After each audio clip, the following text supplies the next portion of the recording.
الحمد لله الحمد لله نحمده ونستعينه ونستغفره ونؤمن به ونتوكل عليه ونعوذ بالله من شرور أنفسنا ومن سيئات أعمالنا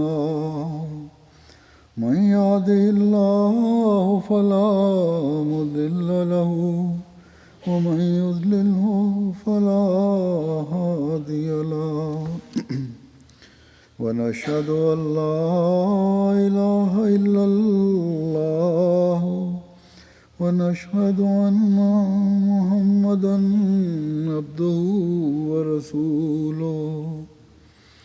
عباد الله رحمكم الله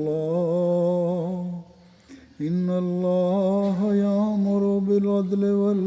والإحسان وإيتاء ذي القربى وينهى عن الفحشاء والمنكر والبغي يعظكم لعلكم تذكرون اذكروا الله يذكركم وادعوه يستجب لكم ولذكر الله أكبر